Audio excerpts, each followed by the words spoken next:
शहर की रशीद कॉलोनी में आपसी रंजिश को लेकर एक दर्जन से ज़्यादा लोगों ने एक घर पर धावा बोल दिया। जमकर तांडव मचाया गया। इस हमले में एक दंपति और उनके बहन बहनोई गंभीर रूप से जख्मी हुए हैं।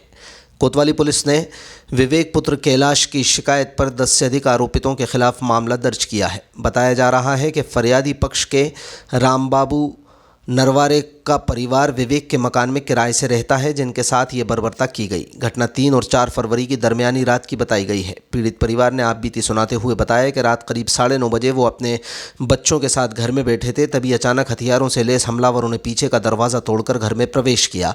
हमलावरों को देख पीड़ित परिवार जान बचाकर बाहर भागा, अपने रिश्तेदारों को मदद के लिए बुलाया। हैरानी की बात यह है कि जब एक फरियादी अपनी पत्नी के साथ थाने में रिपोर्ट दर्ज कराने पहुंचे, उसी दौरान पीछे से आरोपितों ने उनके सालों के साथ भी जमकर मारपीट की। हमलावरों ने केवल लोगों को नहीं पीटा, बल्कि घर के बाहर खड़ी मोटरसाइकिल को भी बुरी तरह क्षतिग्रस्त कर दिया। पुलिस ने इस मामले में FIR दर्ज कर ली है। पीड़ित पक्ष का कहना है कि घटना के कई घंटे बीतने के बाद भी अभी तक गिरफ्तारी नहीं हुई है। जी भाई, क्या नाम है आपका? अमीशा। कहाँ पे रहते हो? मैं रशीद कॉलोनी में रहती हूँ। बताइए, घटना हुई है, क्या घटना हुई है?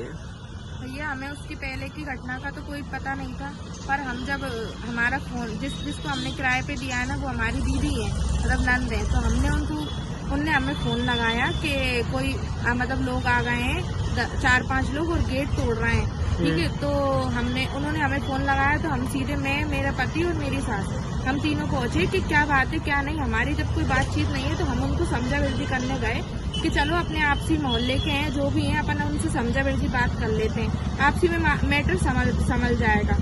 तो पर उन्होंने वो समझने की कोई कोशिश नहीं करी। हमने उनसे बातचीत ही कर रहे थे, एक उनके किसी भी कोई मोहल्ले के व्यक्ति से, तो उन्होंने वो बातचीत करते हुए उन्होंने कब किन इंसानों को बुला लिया, कितनों को, वो हमें बिल्कुल पता नहीं था।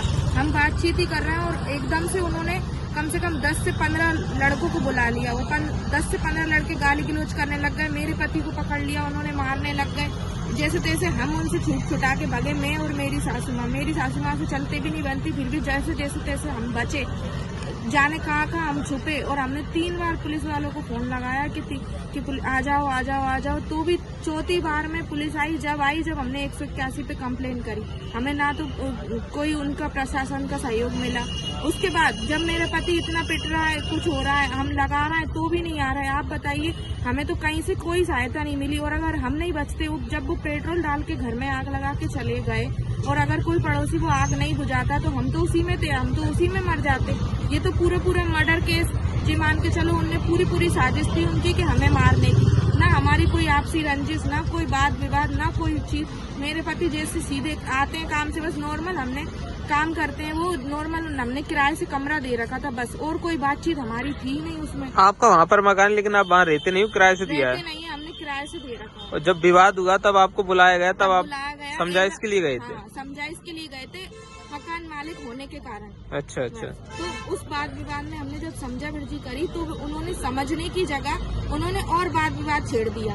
अच्छा, ये कौन लोगों को पता चल पाया? ये कुछ तो वहीं के हैं, जो मोहल्ले के लोग हैं, जो कि हैं, जिन्होंने ये सब साजिश करी है, और कुछ का हमें पता नहीं है अभी। अच्छा, तो ये FIR वगैरह हुई क्या? कुछ FIR हुई जब मेरे पति पिट गए, जब सब कुछ, जब हम पहले गई मेरी नंद FIR करने, जब हमने उनको भेजा छूटते छुटाते, तब तो FIR नहीं की गई। कहने लग गए इसकी सुबह करेंगे। जब मेरे पति पिट गए, जब मेरे जेठ पिट गए, जब उनके 2-4 और भाई पिट गए, जब जाके उन्होंने रिपोर्ट लिखी, और वो भी धाराएं बिल्कुल नॉर्मल लगवाई गई हैं, जबकि केस बहुत ही संगीन केस है, जिसमें पूरी उनकी धारणा थी कि मारने की। अच्छा, कितने लोग घायल हुए हैं आपके परिवार? कम से कम 5 लोग घायल हुए हमारे, और जो थे, जो जिन्होंने बीच बिछाव करा है, उनका हमें पता नहीं है, उनको कितनी लगी कितनी नहीं, पर उन्होंने ही बचाया मेरे पति को। अगर वो नहीं बचाते तो आज शायद मेरे पति, क्योंकि पुलिस की मुझे कोई सहायता ही नहीं मिली। और जब सब कुछ हो गया तब पुलिस आई, और हमने उनसे बोला तो उन्होंने बोला हम क्या करें, हम आए तो है ना, अब तो आए, तुम्हारी गली छोटी है तो तुम्हारे ये है तो वो है, आप बताइए। मुझे किसी प्रकार की कोई सहायता नहीं मिली, ना तो मुझे प्रशासन से मिली, और ना तो हमारी कोई बात विवाद, ना उनने समझा, और ना उनके घर वालों की लड़कियां तक पाइपे डंडे लेके आ रही हैं मारने के लिए औरतों को तक, और हमसे बोल रहे हैं कि अरे तुम हमारा क्या कर पाओगे, तुम हमारा क्या